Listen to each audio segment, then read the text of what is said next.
The auctioneer's hammer had struck down 16 parcels of land that sweltering August morning in 1882, and Clayton Donnelly had not raised his hand once. That alone was enough to make every man in Harlan County press his lips together and wonder. Clayton Donnelly was worth more money than most folks in this part of Texas could count to. He owned the Double D Ranch, sprawling across 4,000 acres of prime grassland northwest of the town of Cutter's Creek. He had cattle enough to feed half the state, a main house with glass windows imported from San Antonio, and a reputation that rode ahead of him like a shadow at sundown. When Clayton Donnelly showed up somewhere, people paid attention. When he did not bid at an auction, people paid even more. He stood at the back of the crowd beneath the shade of an old live oak tree, arms crossed over his chest, hat pulled low against the glare. He had a face that women described in whispers: strong jaw, dark eyes that caught the light like polished walnut, and a mouth that looked like it had forgotten how to smile but might remember with the right encouragement. He was 31 years old, broad-shouldered from years of working alongside his ranch hands rather than above them, and dressed in good clothes that were not showy about being good. He wore a dark wool vest, a clean white shirt, and trousers that still held a crease despite the heat. The town of Cutter's Creek had been buzzing for weeks about the county land auction.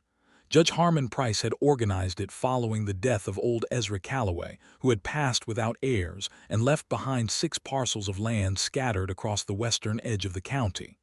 5 of the parcels had sold without difficulty.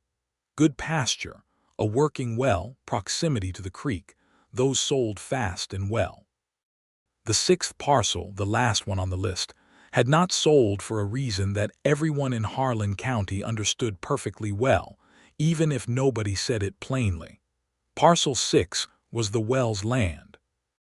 It had not been Ezra Calloway's land to begin with, not truly. 3 years ago, Silas Wells had sold it to Calloway under duress, or so folks said.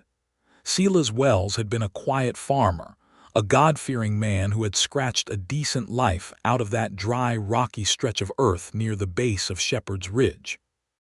He had built a small house there, dug a root cellar, planted a kitchen garden, and raised his daughter on that land after his wife, Clara, had passed from fever when the girl was only 9 years old. Then Silas had borrowed money from Calloway to replace a failed crop and a broken plow, and when the note had come due during 2 consecutive dry summers, Calloway had taken the land. Silas Wells had died the following winter. Grief and hard weather, people said. He had moved himself and his daughter into a single rented room above the feed store in town, and the man who had never been sick a day in his life was in the ground by February. His daughter, Abigail Wells, was 23 years old, and she was standing at the edge of the auction crowd in a faded blue dress that had been washed so many times it had gone the color of a clear winter sky. She had dark auburn hair pinned up under a straw hat and green eyes that missed nothing. She stood straight-backed, the way a woman stands when she is determined not to let anyone see how much something costs her. She held a small coin purse in both hands, the way a person holds something they know is not quite enough. Clayton had noticed her the moment he arrived. He had noticed her the way you notice the one quiet thing in a noisy room, not because she was trying to be seen, but because something in her stillness pulled the eye. He had asked Hector Munoz, his foreman, who she was. Hector had told him. Hector knew everything about everybody in Cutter's Creek, which was one of the many reasons Clayton valued him. Silas Wells's girl, Hector had said, his voice low and even. She works over at the Harmon Hotel doing laundry and mending. She's been saving since her daddy died. Wants to buy her land back. Everybody knows it. Nobody expects she can afford it. Clayton had said nothing. He had looked at her for a moment longer and then looked away. That was before the auction started. Now the auctioneer, a thin, red-faced man named Bert Collier who sweated through every collar he owned, was mopping his forehead and shuffling his papers for the final parcel. Parcel 6, Bert called out, squinting at his sheet. 42 acres, mostly rock and scrub, located at the base of Shepherd's Ridge. Has a standing structure, a farmhouse, 4 rooms. root cellar, previously used for grain farming. Starting bid is set at $30. A murmur moved through the crowd like wind through dry grass. $30 was a fair starting price for good land. For this land, some felt it was already generous. The parcel sat in the shadow of Shepherd's Ridge for most of the day, which shortened the growing season. The soil was rocky and grudging. The house needed work. 3 of the bidders who had been active all morning tucked their paddles under their arms and studied their boots. Abigail stepped forward. Her chin was lifted. Her shoulders were squared. Her hands were steady on that small coin purse even though the knuckles were white. She called out in a clear, firm voice, $30. Several heads turned. Someone near the front snorted. A man in a striped shirt leaned toward his neighbor and said something that made the neighbor laugh, and Clayton watched Abigail hear it and show nothing on her face except a slight tightening around her eyes. Bert Collier looked around the crowd. $30 bid by Miss Wells. Do I hear 35? Silence. Some of it was genuine disinterest. Some of it was something less charitable. The knowledge that the Wells girl wanted the land, and a quiet, unspoken agreement among the men who held power in this county that it would be better for her to stay where she was, working for other people, remaining dependent, remaining small. Clayton had seen that kind of silence before. It had a particular shape to it. 35. Bert called again, a little louder. It's 42 acres, gentlemen, room for I'll raise it. The voice came from the back of the crowd, deep, unhurried, carrying the natural authority of a man who had never needed to shout. Every head turned. Clayton Donnelly uncrossed his arms and straightened from where he had been leaning against the tree. His dark eyes were steady, his expression unreadable. He raised his hand briefly, the gesture of a man who has made a decision and is perfectly comfortable with it. The crowd went absolutely silent. Not the polite silence of men waiting for the next bid, but the shocked silence of a room when something unexpected happens that immediately rearranges everything. Bert Collier stared at him. Mr. Donnelly, sir, the bid is $30 for parcel 6. Are you raising to 35? No, Clayton said. He paused, and it was the kind of pause that had weight. I'm not raising it. I was going to say. He stopped. He looked at Abigail. She had turned to look at him along with everyone else, and for a moment her green eyes met his dark ones across the crowd, and something passed between them that neither of them had words for yet. Miss Wells bid $30, Clayton said, looking back at Bert. Is anyone else bidding? Bert blinked. Well, sir, I need to know if you're— I am not bidding, Clayton said clearly. I am asking whether anyone else intends to, because if nobody intends to, then the lady should have her land. That silence again. Then 2 or 3 men shifted uncomfortably. A man named Gerald Fitch, who owned the largest dry goods store in Cutter's Creek and fancied himself something of a power in town, started to raise his paddle. Clayton turned his head and looked at Gerald Fitch. Gerald Fitch put his paddle down. $30 once, Bert Collier said, wiping his forehead with renewed energy. $30 twice. He looked around with the expression of a man who very much did not want to be responsible for what happened if he looked away. Sold to Miss Abigail Wells for $30. The hammer came down. Abigail let out a breath that she had been holding since she stepped forward. Just one breath, controlled, but Clayton, watching her, caught it. He saw her close her eyes for just a second, the way people do when something they have been carrying for a long time is finally set down. The crowd began to disperse, the way crowds do after something interesting has happened, slowly, in clusters, with the sound of commentary growing louder as the formal moment passed. Several men glanced back at Clayton with expressions ranging from puzzled to calculating. Gerald Fitch left without speaking to anyone. Clayton was already walking through the crowd, moving toward the front where Bert Collier was shuffling papers, and where Abigail Wells was counting out $30 from her coin purse onto the table, coin by careful coin. He watched her place the last coin down, and she was so focused on the task, so intent on completing it properly, that she did not notice him until she looked up and found him standing a few feet away. She looked at him directly. There was wariness in her eyes, understandably, and something else, the careful assessment of a woman who has learned not to accept things from people without understanding what they cost. "Mr. Donnelly," she said. Her voice was steady. It was a voice that had steadied itself through practice. "Miss Wells," he said. He pulled his hat from his head, which was a gesture of genuine respect rather than social performance. "Congratulations on your purchase." She studied him for a moment. "You could have outbid me," she said. "Yes. That land isn't worth what you could have got other parcels for today. That land isn't for me," he said simply. She was quiet, looking at him with those green eyes that had not softened yet but were considering. "Then why were you here today?" she asked. "Everyone in the county knew you were coming. Nobody knew why." Clayton turned his hat slowly in his hands. It was a habit, almost unconscious. "I had an interest in seeing what's sold and for what prices," he said. "I sometimes consider expanding my range. None of the parcels today were what I was looking for." "But you stayed," she said. "I did." "Until the last one." He met her eyes. "Yes." She opened her mouth, then closed it again. She was smart enough to hear what he was not saying and smart enough to be uncertain about it.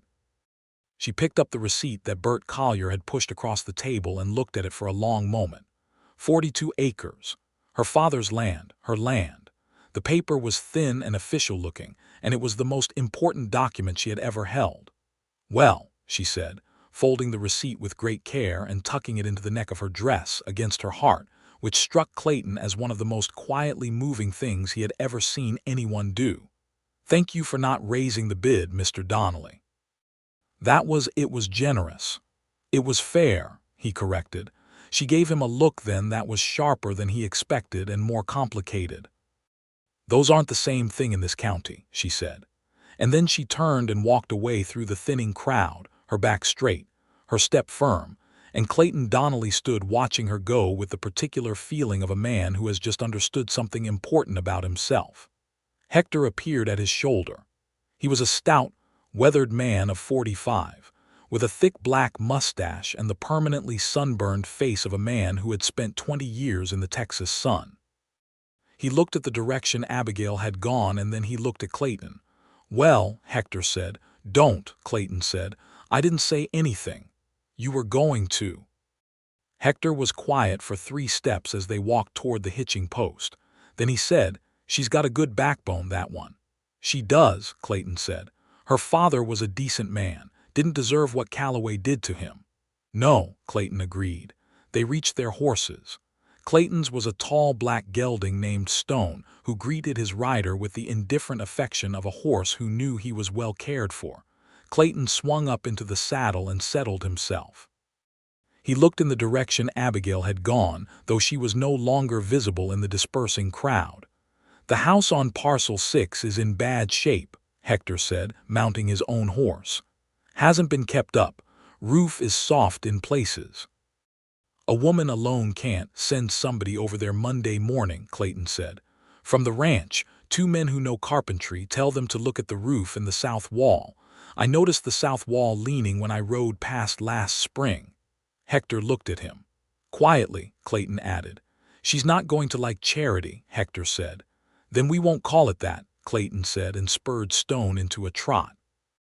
Abigail Wells spent the rest of that Saturday afternoon at the auction site, then walked to the Harmon Hotel to finish her shift. She pressed 6 men's shirts, mended a hem on a dress belonging to the judge's wife, and carried 3 heavy loads of wet laundry up the back stairs to the drying room. She did all of it with the receipt for her land folded against her heart, and she did all of it with the image of Clayton Donnelly standing in the back of that crowd refusing to bid, refusing to let anyone else bid, fixed in her mind like a painting. She had heard of him, of course. Everyone in Cutter's Creek had heard of him. The Donnelly family had settled this part of Texas before it was organized as a county. Clayton's father, James Donnelly, had built the Double D Ranch from nothing over 30 years, then died of a heart seizure when Clayton was 24, leaving everything to his only son. Clayton had been running the ranch ever since, and by most accounts had more than doubled what his father had built. He was known as a hard but fair employer. He was known to pay his hands in actual money rather than in credit at the company's store, which was not universal practice in 1882 Texas, and which had earned him a loyalty from his workers that other cattlemen privately envied. He had never married. People said different things about why. Some said he was too devoted to the ranch. Some said he was too proud to need anyone. Some of the more romantic-minded women in town said he was waiting, though for what, nobody specified. Abigail had not spent much time thinking about Clayton Donnelly before today because Clayton Donnelly had not touched her life before today. Now he had, in one oblique, powerful, completely unexpected way, and she could not quite make sense of the shape of it. She walked home from the hotel in the early evening, the sky going all pink and gold over the ridge, and she stood for a while at the end of the main street looking in the direction of Shepherd's Ridge, which she could just make out against the darkening sky. Her land was there. Her father had built the house with his own hands. She remembered the smell of the kitchen in the mornings, the sound of the creek in spring, the way the light came through the east window and lay in long, warm bars across the plank floor. She was going to get it back. She had gotten it back. She just did not quite know how to live inside that fact yet. The next morning was Sunday, and Abigail attended services at the First Methodist Church of Cutter's Creek with the elderly Mrs. Danforth, whose laundry she also managed, and who had been the closest thing to a maternal figure in her life since her mother died. Mrs. Danforth was 70 years old, sharp-tongued and completely without pretension, which Abigail found deeply restful in a world full of people who were constantly pretending to be something other than what they were. "I heard about the auction," Mrs. Danforth said as they settled into their pew. "I heard Clayton Donnelly sat on his hands all morning and then stared down Gerald Fitch when the last parcel came up." "He didn't sit on his hands," Abigail said. "He stood, at the back, and stared down Gerald Fitch. He looked at him. Gerald Fitch is a man who understands looks," Mrs. Danforth said, opening her hymnal. "That man has been looking sidelong at things he wants and things he wants to prevent his whole life. Someone looking straight at him is an entirely different communication." She paused. "Clayton Donnelly looked straight at him, did he?" "Yes," Abigail said. Said Mrs. Danforth, which was not quite a word but contained several complete sentences. Abigail stared at the order of service. "He sent men to my land this morning," she said quietly. "I went out there at dawn to see it. 2 of his ranch hands were already there, looking at the roof and the south wall. They said they'd been sent by the Double D. I didn't ask for that." Mrs. Danforth was quiet for a moment. "What did you do?" "I told them I appreciated it but that I couldn't accept charity. And one of them said it wasn't charity, it was an inspection, that Mr. Donnelly had a standing policy of assessing neighboring properties in case he ever considered purchasing them, and that this was part of that." Mrs. Danforth made a sound that was the closest thing to a delighted laugh she permitted herself in church. "And what did you say?" "I said that my land was not for sale at any price," Abigail said. "And the man smiled and said he expected Mr. Donnelly already knew that." "My goodness," said Mrs. Danforth, and opened her hymnal more firmly, which meant she was done talking about it but was enjoying it very much. Abigail was not done thinking about it, but she had an old farmhouse to repair, a job to keep, and a life to rebuild, and she could not afford to spend too much of her limited time thinking about dark-eyed ranchers who did inexplicable things at land auctions. She told herself this firmly. She had told herself similarly firm things before and not always listened. Monday morning Abigail was back at the Harmon Hotel, elbow-deep in the wash when the hotel's owner, Mr. Harmon himself, a perpetually distracted man who smelled of bay rum and old ledgers, came to tell her she had a visitor at the front. She dried her hands on her apron and went to see. Clayton Donnelly was standing in the hotel lobby with his hat in his hands.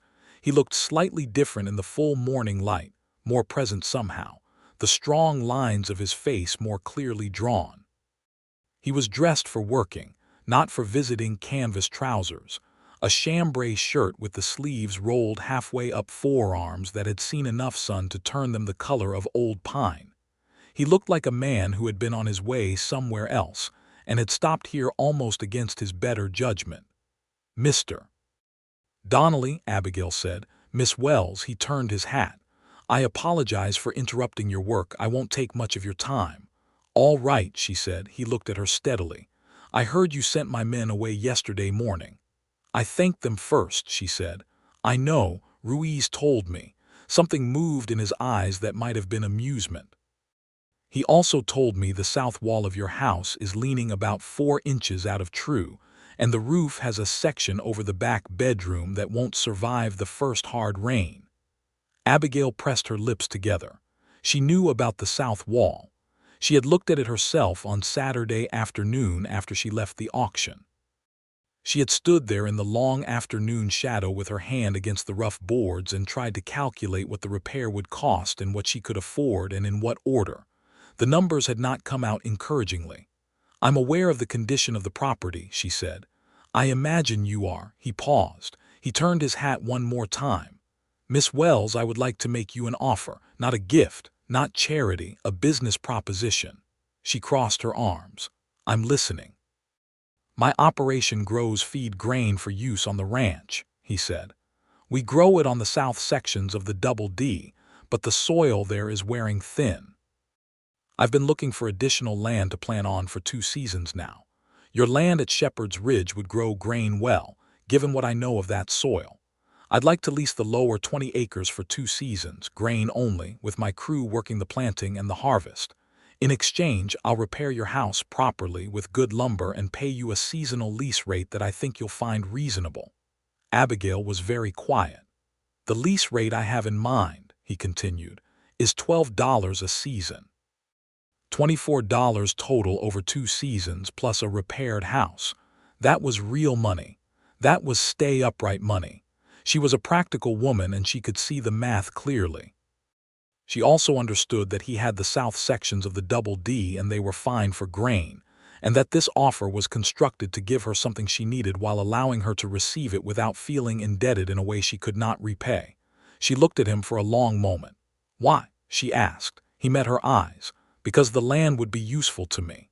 "That may be true," she said, "but you didn't need to come here yourself to make that offer. You could have sent Hector Munoz. You could have sent a letter." A pause. Something shifted in his expression, a slight opening, the tiniest withdrawal of the careful composure he wore as habitually as his hat. "No," he said. "I suppose I could have." She studied him. He held her gaze without flinching, without performing casualness, without any of the particular postures men adopted when they wanted to seem like they did not care about the answer. He just stood there, honest in his stillness, and let her look. "I'll consider it," she said finally. "I'll give you an answer by Wednesday." Something in his face relaxed fractionally, the way tension eases when a door that might have been locked turns out not to be. "That's fair," he said. He replaced his hat. "Good morning, Miss Wells." "Good morning, Mr. Donnelly." He turned to leave, then paused at the door without turning back. "Your father was a good man," he said. "I didn't know him well, but I knew him. He deserved better from this county than he got." He pushed through the door and was gone. Abigail stood in the hotel lobby for a long moment after the door closed. Then she went back to the laundry and put her arms back into the wash and thought about the way he had said your father was a good man, with no particular inflection, no softness meant to comfort, just plain statement of plain truth. She sent word to the Double D on Tuesday evening. The answer was yes. The first morning the Double D crew came to begin repairs on the house was a Thursday. There were 4 men, Ruiz and a young man named Davis who did the carpentry work, and 2 others who cleared brush and checked the fence lines along the leased acreage. Clayton himself arrived mid-morning, which surprised Abigail, who was inside the house scrubbing the kitchen floor with a brush that had seen better decades. She heard his horse in the yard and came to the door with her sleeves rolled up and her hair coming loose from its pin, and a smear of something on her chin that she was not yet aware of. He was dismounting and talking to Ruiz, and he looked up when the door opened, and for just a moment before either of them said anything he looked at her with an expression that was entirely unguarded, warm and quiet, and entirely genuine. And then the composure came back like a curtain drawn and he touched the brim of his hat. "Miss Wells, I thought I'd come and check the crew's progress." "Of course," she said. She was aware of the smear on her chin now because she had just noticed him notice it, and she was aware that the awareness was making her face warm, which she found irritating. "They've made a start on the south wall. I can see that. They work fast." He came up to the porch, stopped there, looked at the door frame. "This is good timber your father used," he said. "It's held up better than the newer construction in town." Abigail leaned against the door frame and looked at the wood. "He cut most of it himself," she said. "From the ridge. He went up there 3 seasons before he even broke ground marking trees. He was careful about things." "I can see that," Clayton said again, but softly, looking at the frame, and Abigail understood that he was being careful about things too in this moment. "Would you like coffee?" she asked. "I have a pot on. The stove is the one thing that's working perfectly." He looked at her.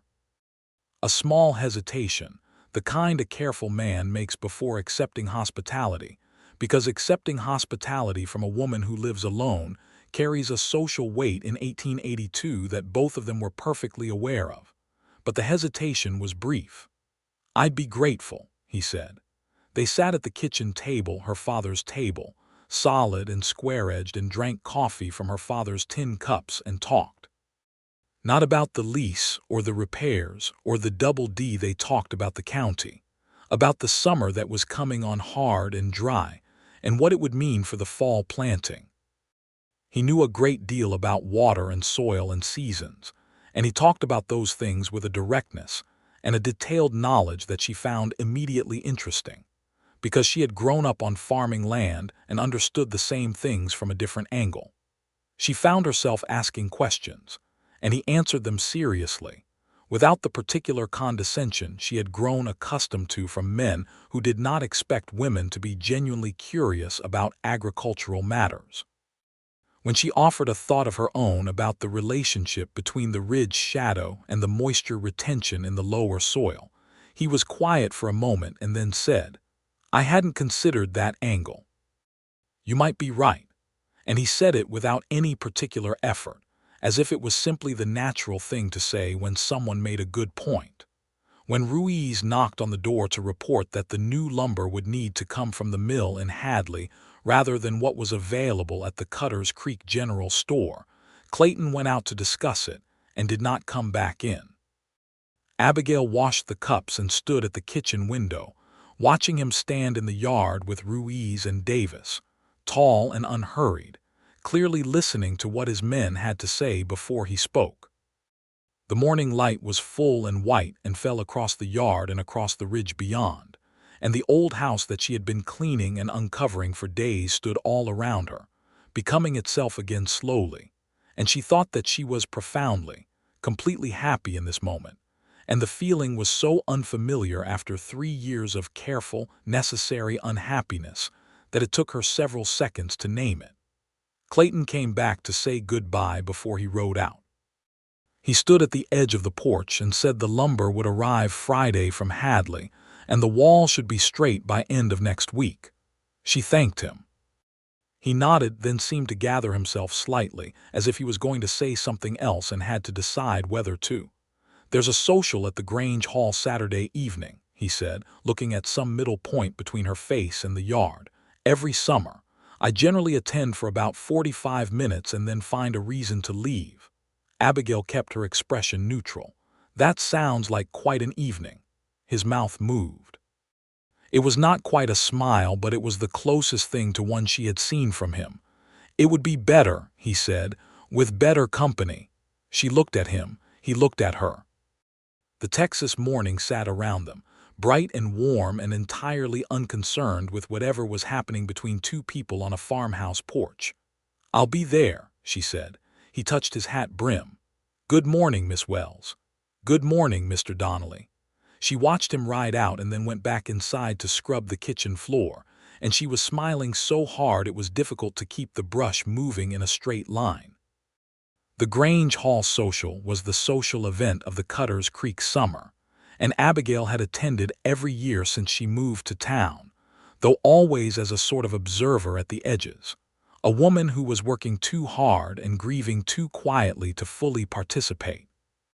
She had danced once or twice with men she had no particular feeling for, and had drunk the sweet punch that Mrs. Porter made every year from a recipe she claimed was her grandmother's and declined to share.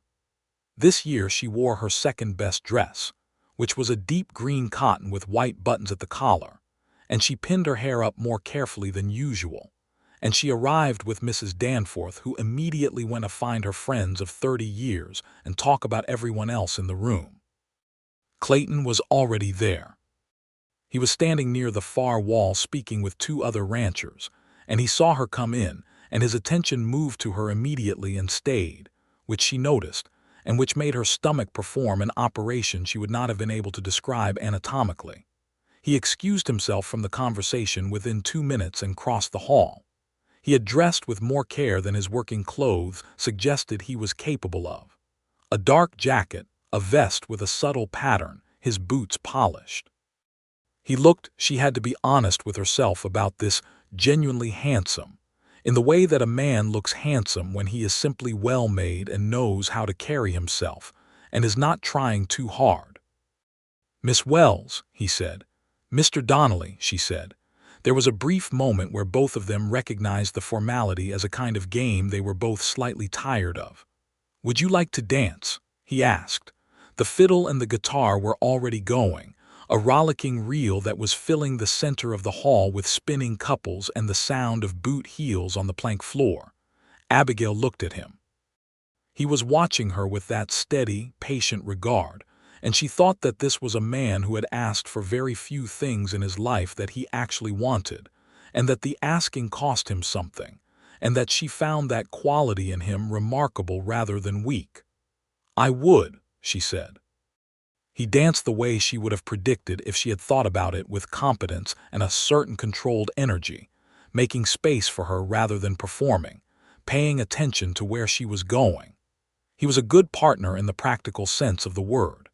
They did not talk during the reel because it was too loud, but they looked at each other several times, and each time there was that nameless thing again, the recognition between people who are just beginning to understand what the other person is. When the reel ended and a slower tune began, he kept his hand at her back and she did not step away, and they danced through the slower song closer together, close enough for conversation without effort. "How are the repairs going?" she asked. "The south wall is straight as a ruler," he said. "Ruiz is pleased with himself." "He should be. He did good work." He did. A pause. "How is the house otherwise, living there?" She thought about it honestly. "Strange," she said, "in the best possible way. It smells different than I remember. My father's smell is gone. But the way the light comes in is exactly the same. And the sound of the creek at night. I had forgotten about that."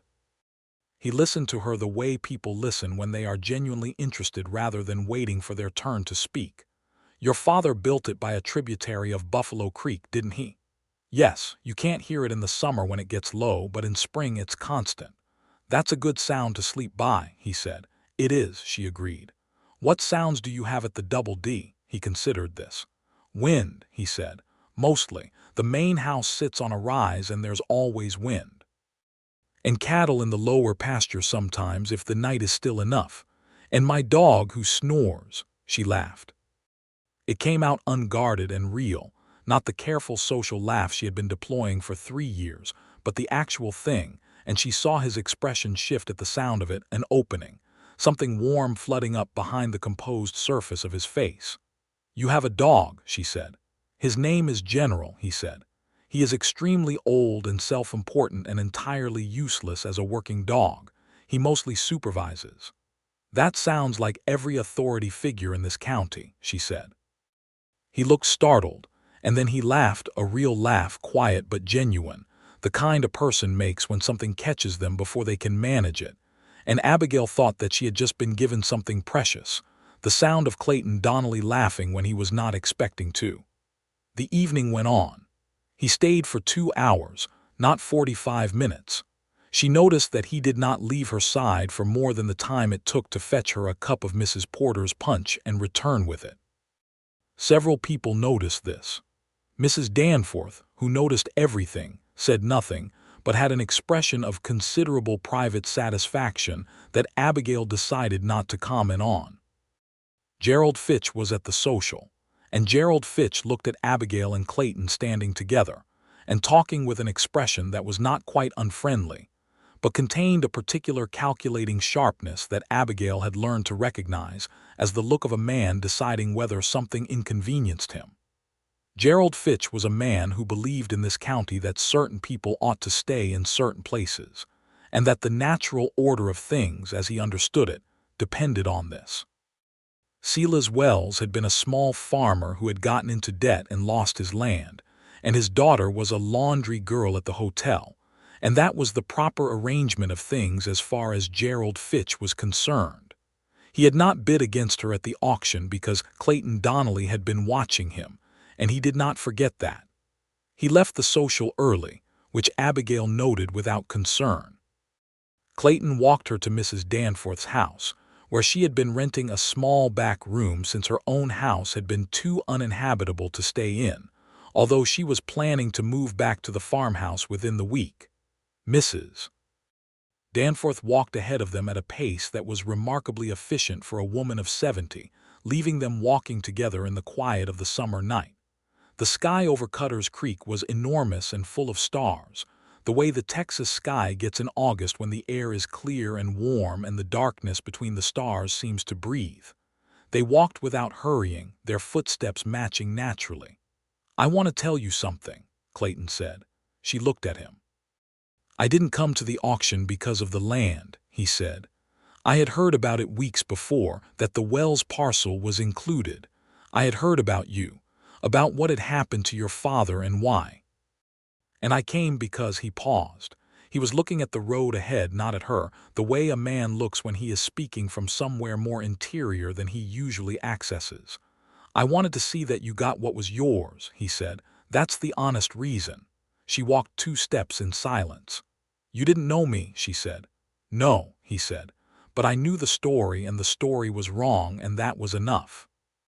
She thought about her father, about the note, and the 2 dry summers and Calloway's hand extended, and the paper Silas Wells had signed because he had had no other option, because the systems around him had offered him no other option. She thought about what it meant for a man with the kind of power Clayton had to look at that story and call it wrong. "Thank you," she said, "not for the gesture at the auction, not for the repairs or the lease, for saying it was wrong. People with the power to say so don't usually bother." He turned his head and looked at her. In the starlight his face was all planes and shadow and the thing in his eyes that she could not name. "No," he said, "they don't." A pause. "I should do it more, not just in this case." She looked at him with some surprise. It was not the answer she expected. It was, she thought, the answer a person gives when they are thinking about themselves honestly in the moment without the cushion of comfortable self-opinion. She found it unexpectedly arresting. They had arrived at Mrs. Danforth's front gate. They stopped. The night was warm and very still, and the stars pressed down close. "Would you ride out with me on Sunday?" he asked. "There's a part of the ridge I've always thought was exceptional at that hour of the morning. I'd like to show it to someone who would actually see it." She looked at him, and the way he had almost said something else and caught himself was not lost on her, and she chose not to pursue it. "Yes," she said. "I'd like that." He touched his hat brim. "Good night, Miss Wells." "Good night, Mr. Donnelly." She went inside and sat at the edge of her small bed and pressed her hands flat on her knees and breathed and thought, "Well, something is happening here. Something real and large and unforeseen, and I am going to let it happen because I have spent 3 years being careful about everything and afraid of everything, and this man looked at the wrong thing and called it wrong, and that is worth more to me than I can put into sentences." The Sunday ride was the first of many. Over the following weeks, Clayton and Abigail fell into a rhythm that felt, to both of them, though neither said so immediately, less like a new thing being built and more like something that had been interrupted somewhere and was now resuming. They rode the ridge on Sunday mornings, and the view from up there was everything he had said. The valley below spread out like a great brown and gold patchwork, the creek threading silver through it, the sky overhead so impossibly large that it made every human concern feel simultaneously small and precious. They talked on those rides with the freedom that distance from town permits. She told him about her mother, about growing up on the farm, about the year of the drought when her father had stood every morning in the doorway looking at the sky the way a man prays who has not quite given up. He told her about his father, who had been strict and demanding, and had not known how to be warm with his son, except through the language of work, and how Clayton had grown up understanding that language entirely, but sometimes wishing there had been other languages too. She told him about the 3 years after her father's death, the hotel laundry, the room above the feed store, the daily practice of staying upright and present when everything inside her wanted to fold inward. He listened without trying to resolve it, without offering reassurances that things would have been different if this or that had been different. He just listened, the way the land listens, receiving without judgment. He told her about the loneliness of the big house. He said it plainly, without embarrassment, which she found remarkable in a man of his standing, that he would admit to loneliness as simply as he admitted to any other fact. He said that he had had the glass windows installed in the main house 4 years ago, and that on the morning the workman put in the last pane he had stood in the dining room and looked at the room and thought, "It is a very good room, and I have nobody to eat breakfast with in it." She said, "That is very sad." He said, "Yes, it is." She said, "It doesn't have to stay that way." And there was a long moment in which they looked at each other from their horses on the side of Shepherd's Ridge, and the valley was spread below them, and the August sun was full and white, and everything was very still. "No," he said, "it doesn't." They rode back down the ridge without speaking for a while, but it was the specific kind of silence that contains agreement. Gerald Fitch, in the meantime, had been busy in the particular quiet way that men like Gerald Fitch are busy. He had gone to the county clerk's office and requested the records of the Callaway estate, which included the original note Silas Wells had signed. He had studied the documents with the assistance of a lawyer he occasionally used, a man named Leonard Potts who had offices in Hadley, and he had identified a question about the title transfer, a question about whether Callaway had recorded the property acquisition correctly, and whether therefore the auction sale might be considered irregular. He brought this question to Judge Price's attention on a Monday morning in early September. Abigail heard about it from Mrs. Danforth, who heard it from the judge's housekeeper, who was her second cousin. She sat down when she heard it. Then she stood up again, because sitting was not going to solve anything. She went to see Clayton. She did not go to the hotel. She went to the Double D, riding out there on a borrowed horse from the livery at a pace that was considerably faster than what she had used on their Sunday morning rides. She arrived at the main gate in the early afternoon and was met by Hector Munoz, who looked at her face and said, "He's at the south barn," without her having to ask. Clayton was looking at a fence line with Ruiz when she arrived. He saw her coming and the look on her face and said something brief to Ruiz and walked toward her. "I heard," he said before she spoke. "How?" she demanded. "Leonard Potts talked to 3 people before he talked to the judge," he said. "Word travels." She pressed her hands together. The anger in her was clean and cold, not hot. This kind of anger, the kind that comes from systematic, deliberate obstruction, had a different temperature than ordinary anger. "Can he do it?" she asked. "Can Fitch actually challenge the sale?" "He can raise the question," Clayton said carefully. "Whether it goes anywhere depends on how Judge Price responds." "And how will Judge Price respond?" Clayton was quiet for a moment. It was not a reassuring quiet. "Harlan Price is a fair man in ordinary circumstances," he said. "But he's also a man who has his own interests to consider, and Gerald Fitch has money in this county in places that matter." Abigail heard that clearly.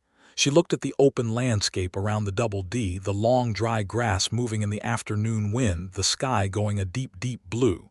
She thought of her father's table, which she had been eating breakfast at every morning for 3 weeks now. She thought of the creek sound at night. "I'm not losing that land again," she said. "No," Clayton said. "You are not." She looked at him. "What are you going to do?" "I'm going to speak to Judge Price," he said. "Today. I'm going to look at the title documents myself, and I'm going to bring my own lawyer, not from Hadley. I'm going to make absolutely clear what happened with that land and what the correct reading of the documents is."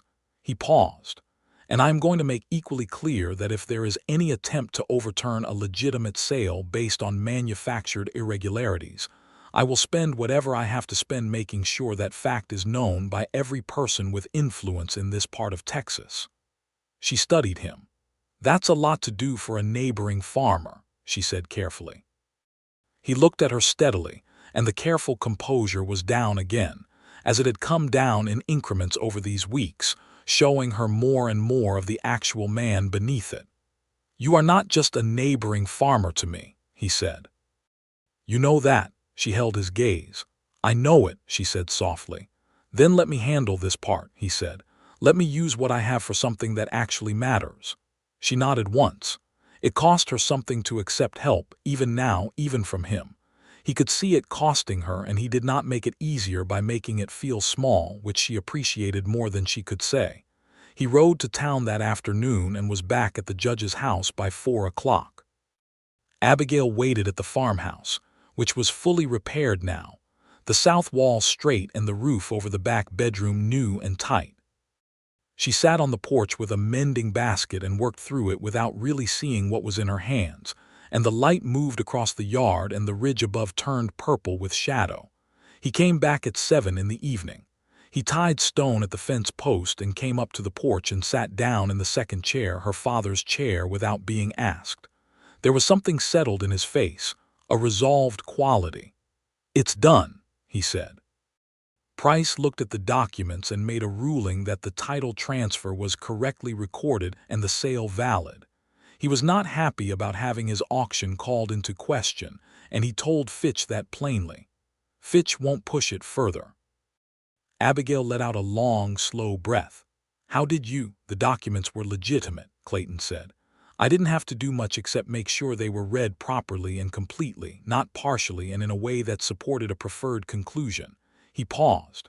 Fitch was looking for a clerical error and found one that, on full examination, wasn't actually an error. Price is precise about his records. He took it as a personal affront that someone suggested otherwise. Abigail almost smiled. So Fitch accidentally appealed to the judge's vanity. He did, which was not his intention but was the outcome. Now Clayton's mouth did move into something that was genuinely a smile, a rare and complete one, and it changed his face in a way that made her catch her breath slightly.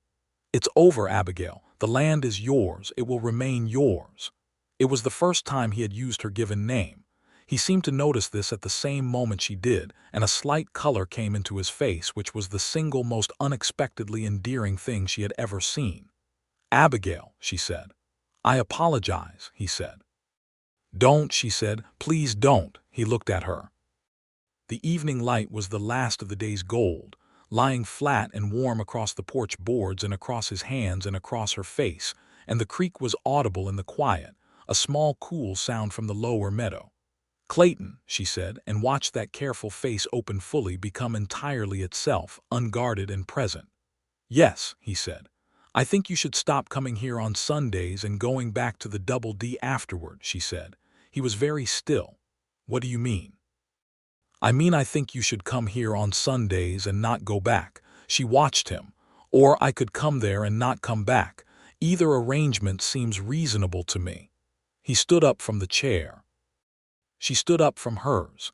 They were very close together on the narrow porch, the kind of close that happens naturally when two people are both moving toward the same point. "Abigail," he said, low and certain, "I want to ask you something properly." "Then ask it. Will you marry me?" She had known it was coming. She had known it for weeks in the particular way that certain things make themselves known before they are stated, settling into certainty ahead of the words. But hearing it said in his voice, with that directness and that barely contained feeling, did something to her chest that no amount of advanced knowing could entirely prepare her for. "Yes," she said. "Yes, Clayton." He put his hands on either side of her face with the careful exactness of a man touching something precious, and he kissed her, and it was neither tentative nor overwhelming, but simply exactly itself, warm and real, and full of the specific gravity of something that has been building for the right amount of time. When he stepped back, she saw that his eyes were bright and his expression had lost every last vestige of composure and was simply happy, openly and completely happy, the face of a man who has arrived somewhere he had almost stopped believing existed. "I'll need to speak to Mrs. Danforth," he said. Abigail laughed. "She already knows," she said. "She's probably already planning what to wear." He laughed again, that rare genuine sound, and she thought she would never stop being glad she had learned to bring it out of him. They were married on the first Saturday of October, 1882, in the First Methodist Church of Cutter's Creek, on a day that was clear and cold with the particular blue sky clarity that comes to Texas in the fall. Abigail wore a cream-colored dress that Mrs. Danforth had helped her make, with small pearl buttons and a high collar, and she carried a small bunch of late-blooming wildflowers from the meadow below Shepherd's Ridge.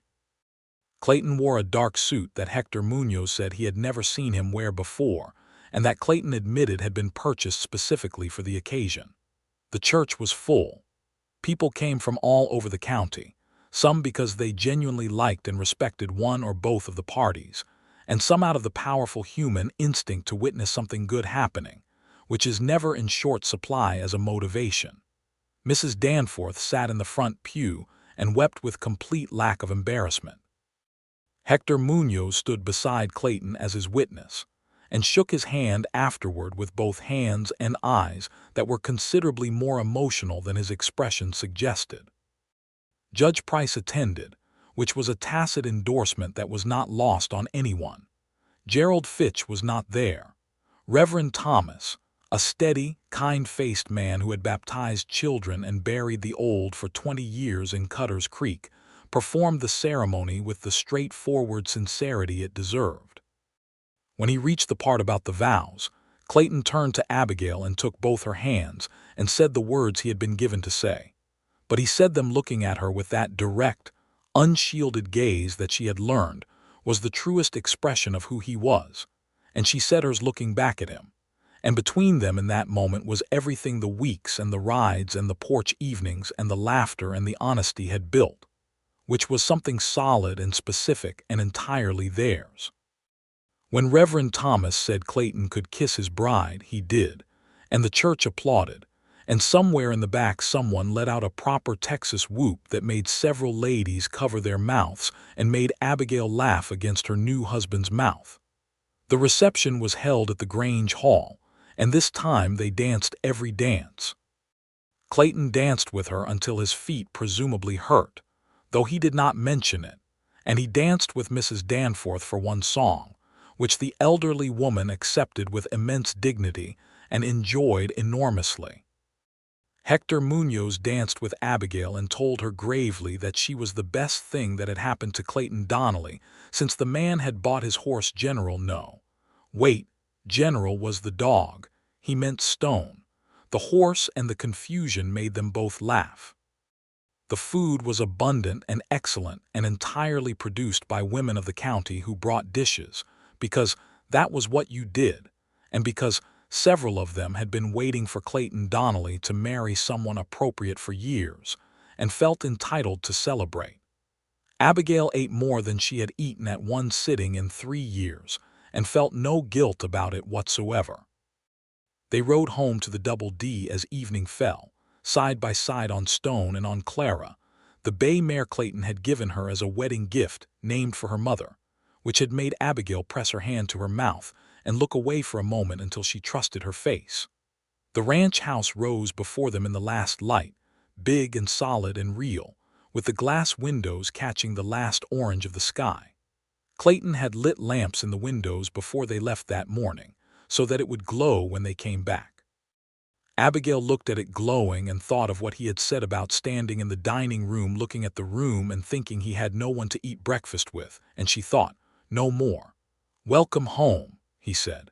She looked at him and then at the house, and then she said, It already feels like it. The months that followed were what happiness looks like when it is not performed for anyone and not trying to be more than it is. They were simply two people living together in a house that was large enough for both of them and for a life, learning the daily grammar of a shared existence, which routines were his and which were hers and which became theirs, how they took their coffee and who got up first, and what the sound of the other person moving through the house sounded like, and what it meant for a place to be inhabited rather than just occupied.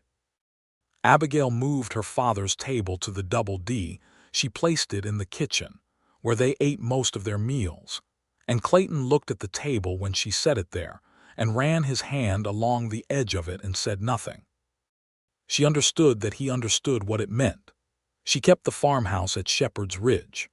The lease on the lower 20 acres continued for a second season, as agreed, but after that they talked about what to plant there and decided together grain again, but a different variety, hardier for the rocky soil, and a kitchen garden in the yard that Abigail had wanted since she moved back and that she now had time to properly tend.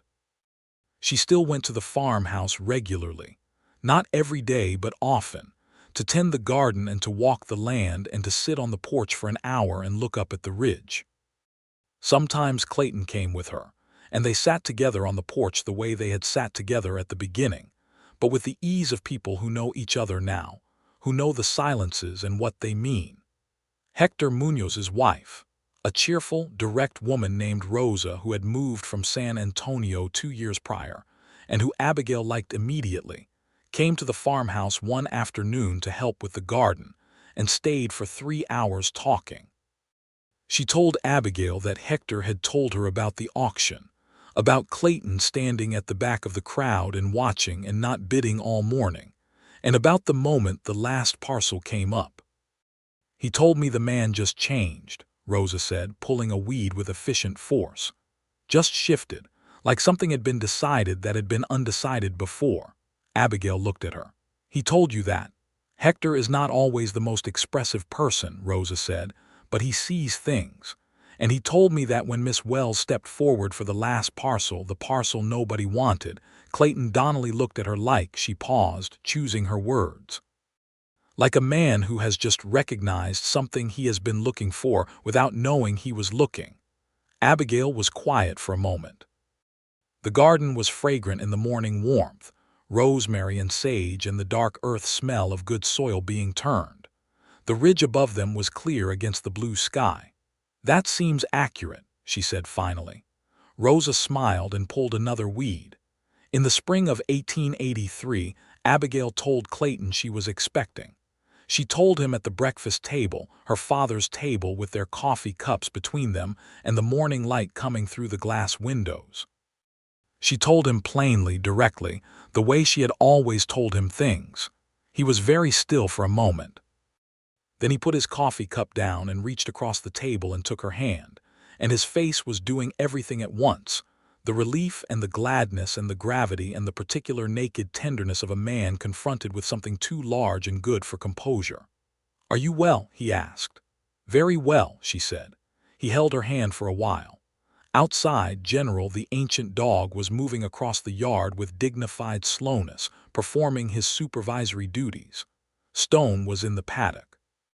The spring wind was moving through the grass of the home pasture with the particular sound it made this time of year, a long rolling sound like breathing. "I want to tell you something," he said. She waited.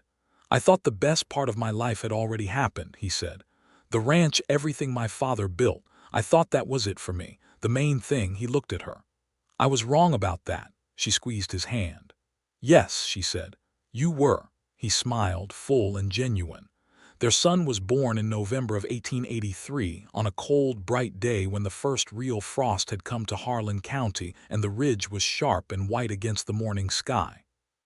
He was a healthy, loud, determined boy who announced himself to the world without any apparent shyness about it. They named him James, for Clayton's father, and Will as a middle name, for Abigail Sela's William Wells, and the Will was for the part of him that had never given up. James Donnelly turned out to be a large-spirited, enthusiastic person from the first days of his life, absolutely fascinated by everything and particularly by horses, which he began requesting earnestly long before he could actually ride one. Clayton held him in the paddock on the gentlest of the ranch horses when he was barely 2 years old, the boy's small hands gripping the mane and his face, an expression of pure concentrated rapture. And Abigail watched them from the fence rail with her hand over her mouth and something warm and enormous in her chest. Hector Munoz brought his eldest son to work at the Double D the following year, a quiet 18-year-old named Miguel who turned out to be extraordinarily gifted with the cattle and who became, over time, the best drover on the ranch. Clayton paid him well. Abigail made sure of it, because she was by this point deeply involved in the financial management of the Double D, which she had come to have opinions about, many of which Clayton found entirely correct and immediately useful. She had a head for numbers and a practical intelligence about land and crops that complemented what he knew about livestock and operations. They began making decisions together, which was not a universal practice among ranch owners of the period, and which resulted in some raised eyebrows from neighboring cattlemen, who did not quite know what to make of Clayton Donnelly consulting his wife on purchasing decisions. Clayton did not particularly care what they made of it. "You know the soil better than I do," he said simply. "Why wouldn't I ask you?" Gerald Fitch, in the years following the auction, gradually faded from prominence. His dry goods store declined as newer suppliers came to the county, and his habit of keeping people in debt to him became less effective as the economy of the region shifted and people had more options. He never spoke to either Clayton or Abigail directly after that Saturday morning at the Grange Hall social, and he died in 1886 of a respiratory illness, leaving behind a modest estate and no particular affection from the community. Nobody said this was justice exactly, but nobody said it was a pity either. Cutter's Creek itself grew during these years. A railroad spur came through in 1885, connecting the town to the main line at Hadley, and with it came a hardware store, a second saloon, a proper schoolhouse, and a doctor who stayed longer than 6 months, which was a first. The schoolhouse was a particular source of satisfaction to Abigail, who had been advocating for it with the county board for 2 years before it was built, attending every meeting and making arguments that were eventually impossible to dismiss. Clayton came to 2 of those meetings and sat in the back and said nothing, letting her make her case because she made it better than he could have, but his presence was understood by everyone in the room as a statement of support that had weight behind it. After the second meeting, a board member who had been resistant changed his position and the funding was approved. "You didn't have to come," Abigail said afterward. "I know," he said. "I was going to win anyway," she said. "I know that too," he said. "I just wanted to see it." The schoolhouse opened in September of 1885, and James Donnelly was one of its first students, at the age of nearly 2, which was too young. So Abigail waited until he was 4 and started him then. He was an attentive student and a relentless questioner, which his teacher, Miss Ann Burroughs, reported with the slightly exasperated admiration of a woman who likes children who think. In the autumn of 1886, Abigail discovered she was expecting their second child. She told Clayton in the same way, at the same table, though this time with slightly less uncertainty in both their faces about what it meant and how it felt. "Are you well?" he asked, in the same way he had asked the first time. "Very well," she said. "Good," he said, and took her hand across the table in exactly the same way and held it just as long. Their daughter arrived in April of 1887, 3 days before the spring wildflowers broke across the lower pasture, and she was a small, precise person with dark eyes exactly like her father's and a manner of regarding the world with calm assessment that made Clayton say, the first time he held her, "She's deciding whether she approves of us." They named her Clara Elizabeth. The Clara was for Abigail's mother, as they had always intended if they had a daughter. The Elizabeth was for no particular reason except that it sat well with Clara and that they both liked the sound of it.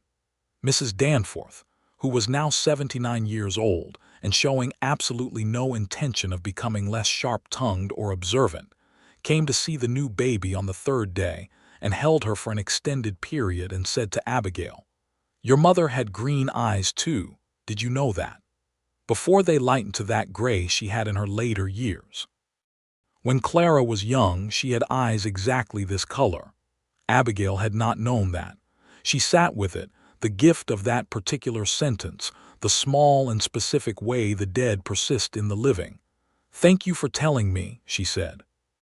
"Someone should know these things," Mrs. Danforth said briskly, but her hand on the baby's head was entirely gentle. The Double D expanded in 1887 as well, when Clayton purchased 2 adjacent parcels that had come available through an estate settlement, legitimate parcels, properly priced, from a family that was moving west to California. He did not bid at an auction for those. He wrote a letter to the estate and made a fair offer, and received an acceptance by return mail, which was a considerably less dramatic process. He expanded the herd by 300 head over the next 2 years, bringing the total to just over 2,000 cattle on the combined acreage.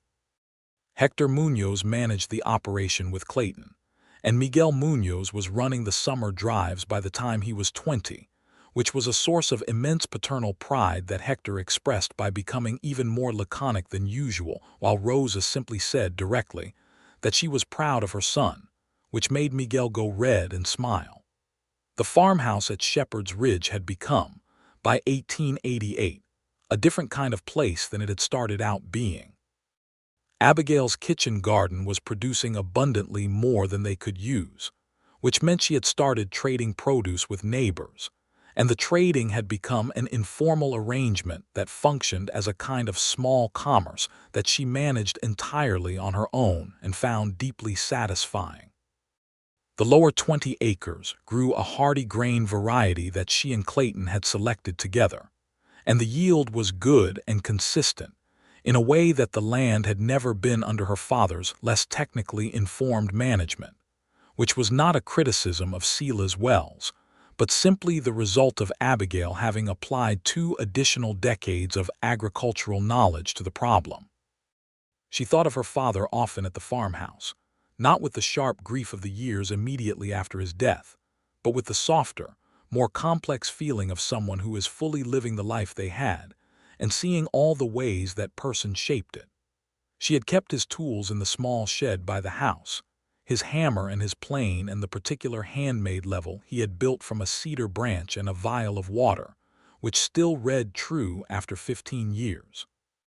She had James use the hammer occasionally, under supervision, and she intended to give it to him properly when he was old enough.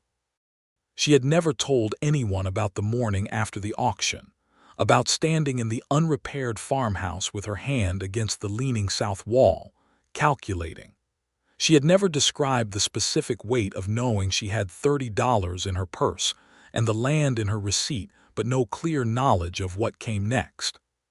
She had kept that particular morning private, the way people keep the hardest moments private, not out of shame, but out of the knowledge that some experiences belong only to you and need not be offered up for anyone else's understanding. But sometimes in the evenings, when she sat on the porch of the Double D main house with Clayton beside her, and the sun going down over the long grass and the children asleep inside, she thought about that morning, about the precise moment at the auction when she had stepped forward for the last parcel, the one nobody wanted, the one that had been her father's life. She had stepped forward not because she was sure she would get it, but because she could not. Because it had been her father's and it was hers, and no amount of calculation or discouragement or poorly concealed social contempt was going to change that simple fact. She had stepped forward because some things are not optional.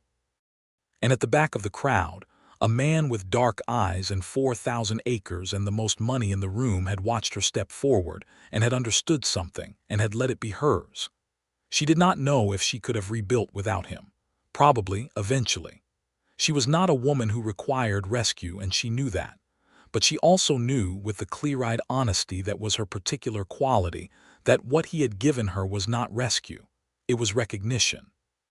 The simple, profound act of looking at something unjust and naming it unjust, and then refusing to participate in the machinery of it. And then later coming to her and asking rather than telling, and listening, and laughing when she made him laugh, and saying your father was a good man because it was true and needed to be said. She thought about all of this sometimes in the evenings on the porch. "What are you thinking about?" Clayton asked one such evening in the autumn of 1888, the children asleep, the air cooling toward the first fall night of real chill. She looked at him beside her in the lamplight from the window, this steady, quiet man who had learned to smile again and did it frequently now, who had learned that a house with people in it is a different place than a house alone, who came in from the range at the end of the day and always stopped to find her before he did anything else. "The auction," she said. "Which one?" He looked at her with his dark eyes, curious. "The only one that matters," she said. He was quiet for a moment, and she knew he was back there with her in that August morning 6 years ago. "You scared me," he said. She turned to look at him. "I scared you. When you stepped forward," he said.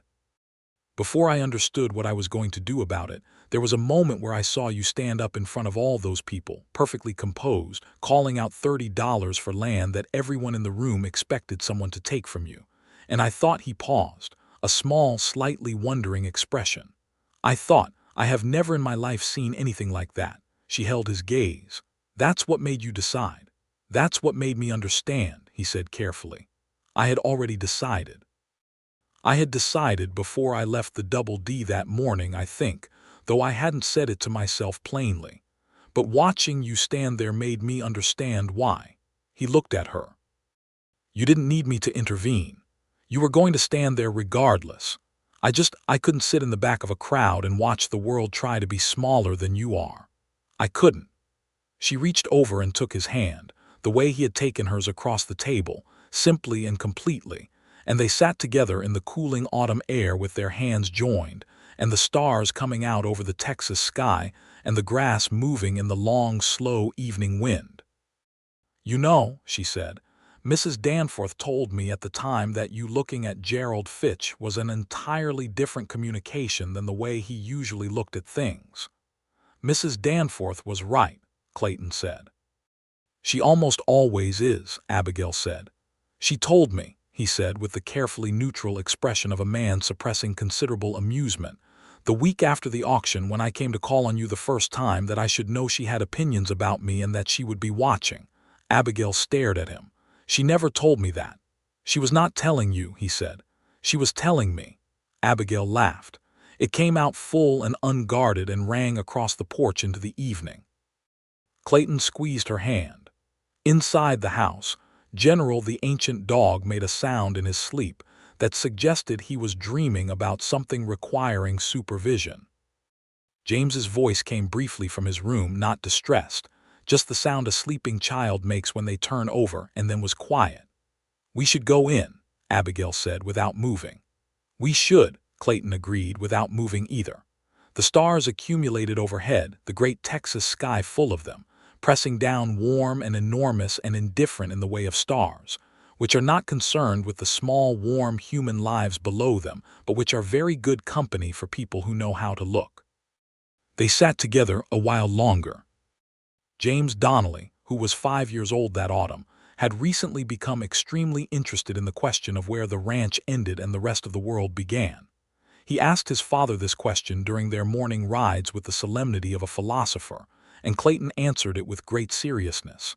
"There is the fence line, and there are the survey markers, and there is the ridge, and then," because he had learned that James's questions always had a second part, waited.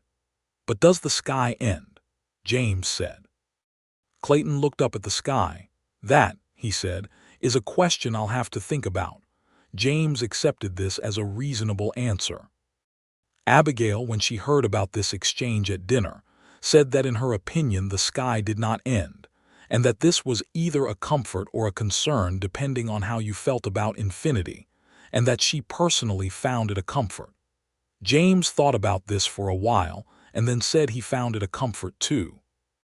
Clara, who was 18 months old, said something urgent and unintelligible that was clearly her contribution to the philosophical discussion, and they all looked at her, and Clayton said gravely, "A very good point, Clara," and James dissolved into giggles. These were the domestic moments that Clayton had imagined standing at his dining room window with the new glass, and found he could not quite populate with specifics. Now they happened every day, and he moved through them with a gratitude that had gone from its initial sharp awareness to something deeper and more constant, woven into the texture of everything. The morning coffee and the table and the children and the woman across from him, who looked at everything as directly as she had looked at him across the crowd at the auction in August of 1882. The ranch kept its good reputation through the 1880s and into the 1890s. Clayton was a fair employer and a reasonable neighbor and an honest dealer, which was not a remarkable set of qualities in the abstract, but was considerably rarer in practice. And it meant that the Double D sustained itself well through the difficult cattle years of the late 1880s, when falling prices and a hard winter broke many operations that had seemed secure. Clayton had always kept reserves. He had always maintained his fences and his water rights and his relationships with his hands with the same steady attention. It was a survivable period, not a comfortable one but survivable, and when it passed the ranch was intact. Abigail's farmhouse land at Shepherd's Ridge had, by 1890, proven itself to be more productive than its rocky reputation suggested. The grain variety they had chosen was well suited to the soil, and the water from the creek tributary, that small sound she had rediscovered on moving back, turned out to be more dependable through the dry months than any of the surface water in the valley, fed as it was by a spring higher on the ridge that only Sela's Wells had known about, and that Abigail had rediscovered one afternoon while walking the fence line. She told Clayton about the spring. He looked at the water coming clear and cold from the rock face on the upper north slope of the ridge, and he looked at her, and he said, "Your father knew this land better than anyone." "He loved it," she said simply. "That's what it looks like. When you love something, you know it." He looked at her. "Yes," he said, "that is what it looks like." They stood by the spring for a while in the afternoon light, the two of them, and the sound of water and the ridge above them. Then they walked back down to the farmhouse porch and sat in the two chairs and talked about nothing of particular importance for an hour, which was one of the best hours of that year. Mrs. Danforth passed away peacefully in the spring of 1891, at the age of 79, in her own bed in her own house, with Abigail beside her and the town's doctor having confirmed that everything that could be done had been done, and that there was nothing further to do. She died with remarkable precision, as if she had scheduled it, on a clear Tuesday morning when the light was good. Abigail sat with her for a while afterward, and then she went out into Mrs. Danforth's garden, which was full of spring growth, and she sat on the old bench and cried with the thoroughness of someone who has been holding something carefully for a long time and has now put it down. Clayton had come to town that morning and was waiting for her. He found her on the bench and sat down next to her and put his arm around her, and she leaned her head against his shoulder, and he let her be sad without trying to fix it or shorten it. After a while she said, "She told me once that someone should know these things, the things about people. She always knew the things about people." "She did," he said. "I'm going to miss her enormously," Abigail said. "I know," he said. He had, without telling her, already arranged to plant a rose bush at the front of Mrs. Danforth's house, a red climbing rose that the elderly woman had mentioned once in passing she had always wanted and never gotten around to. Rosa Munoz helped him with it. It bloomed the following spring and kept blooming. The years moved on with the particular quality of good years, full and unmarked, the kind of time that you look back on and see as a whole rather than in its individual days, all of it golden in retrospect. The children grew. James became a serious, capable boy who had his mother's directness and his father's patience, and who could sit a horse at 6 with the unconscious ease of someone born to it. Clara was bright and observant and had her grandmother's eyes, the green that was almost gray in certain lights, and she had Mrs. Danforth's quality of missing nothing, which was both delightful and slightly humbling in a child. In 1892, when James was 8 and Clara was 5, Abigail was expecting again, and this time she told Clayton not at the breakfast table but out on the porch in the evening, during one of their long sitting sessions. She told him quietly, and he turned to look at her, and then he did something she had not seen him do before, not in all the years. He pulled her to him and held her for a long moment with his face against her hair, saying nothing, just holding. When he released her, he said, "Are you well?" "Very well," she said. "Always very well." Their second son arrived in March of 1893, during a spring that came early to Harlan County and brought the wildflowers in ahead of their usual time. They named him Thomas because both of them liked it and because there was nobody particular to name him for, and sometimes that was simply how it worked. Thomas was a calm, contented baby who regarded the world from his first days with a placid interest that made everyone who held him slightly calmer.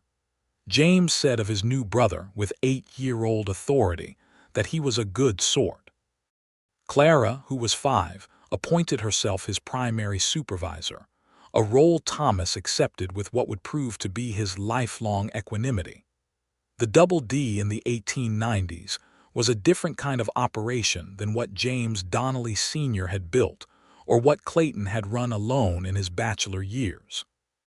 It was a working family ranch in the fullest sense, with Abigail managing a substantial portion of the financial and agricultural decisions, with children visible in the yard and kitchen, and eventually in the saddle, with the Munoz family so woven into the fabric of it that the boundaries between their household and the Donnellys were entirely social rather than practical.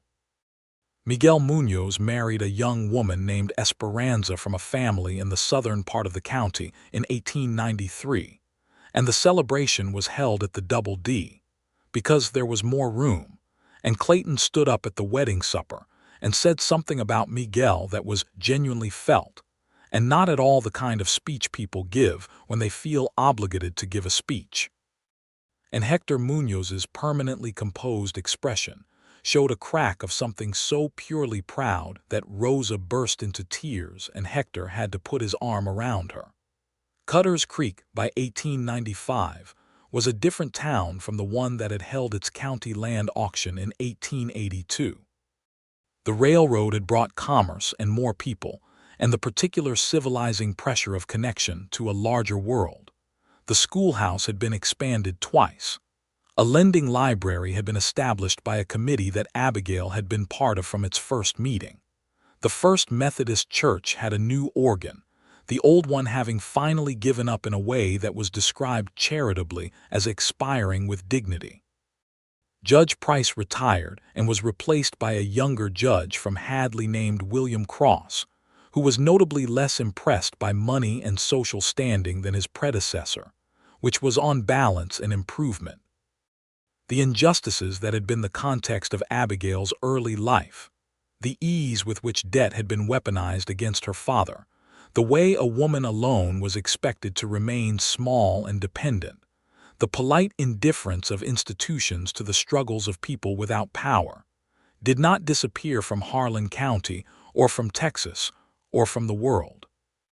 But they became, slowly, more visible, which was a precondition for being addressed, and Abigail was one of the people who made them visible by refusing to be invisible herself, and by continuing to show up at meetings and speak plainly at county board sessions, and write letters to the regional newspaper that were pointed and well-argued and occasionally irritated people who preferred certain things not to be pointed and well-argued.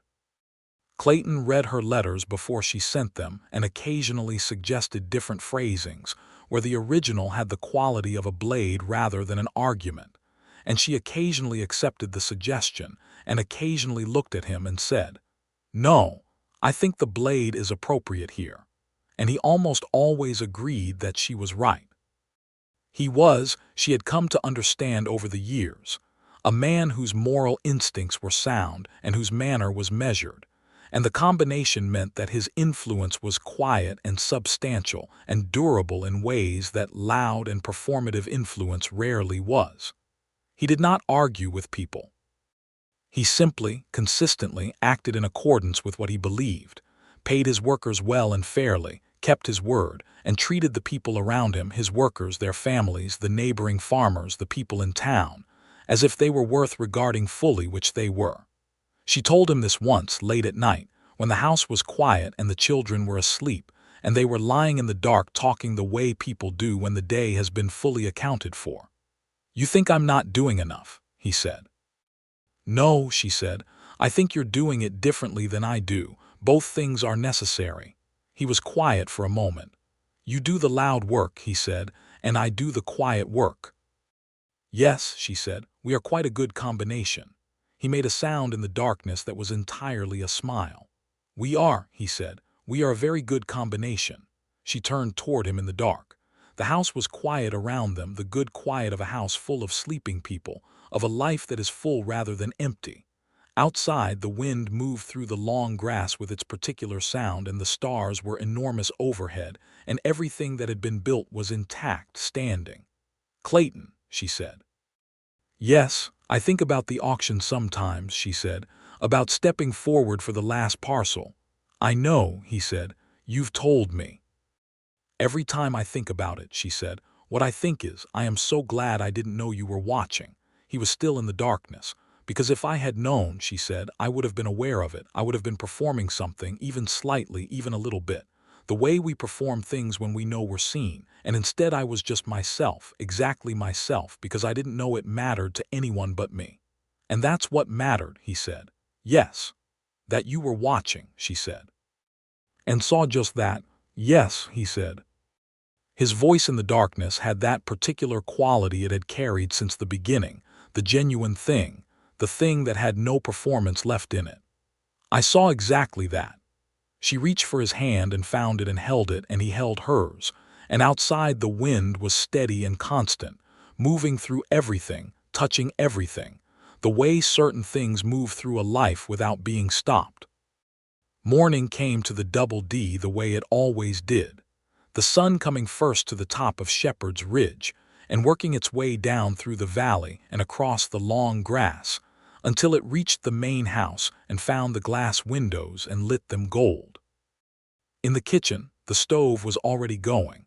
Abigail had been up since before full light, which had been her habit for years, and the smell of coffee and cornbread moved through the house. James came down first, as he always did, at 8 years old, the most reliable early riser of the children, already dressed in his working clothes, because he had decided at some point this past year that he was a ranch hand, and maintained this position against all opposition. He sat at the table and ate cornbread with the focused energy of a boy who had plans for the day, and needed fuel for them. Clara came next, slower, carrying a small book she was reading by preference over breakfast, which Abigail allowed because she had read by preference over every meal since she was old enough to read, and saw no reason to forbid it in her daughter.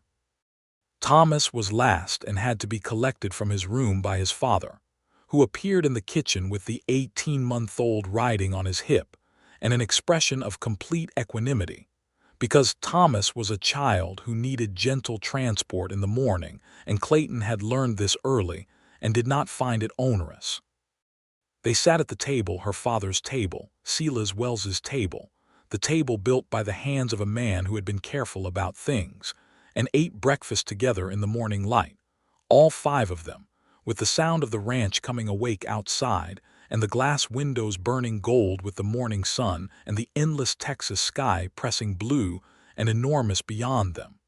Clayton looked down the table at his family, at James eating cornbread with decisive energy, at Clara with her book, her gray-green eyes moving quickly across the page, at Thomas watching everything from his father's knee with the comprehensive calm attention that seemed to be his essential nature, at Abigail across the table, coffee cup in hand, watching him with a look he had come to know over 13 years of knowing her, that particular direct look, clear and warm and entirely without pretension, the look of a person who sees you exactly and loves what they see.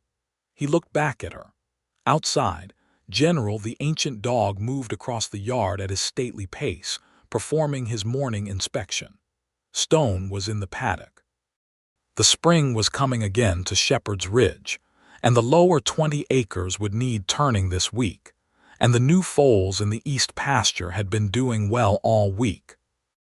There was work to be done, as there was always work to be done, and the day was beginning as days always began, and it was all of it, every ordinary, uncelebrated daily piece of it, more than he had known to ask for. He picked up his coffee. He reached across the table and touched Abigail's hand briefly, the way people touch when the gesture means, "I see you, and I am glad, and this is exactly where I intended to be." She smiled. The sun came through the glass windows and lay in long, warm bars across the plank floor, exactly as it had done when she was a child and the floor was in a different house, and the man across the table was her father, and everything had been different and some things had been the same: the light, the morning, the warmth of being known by someone who has chosen to know you. She thought, "We are building something.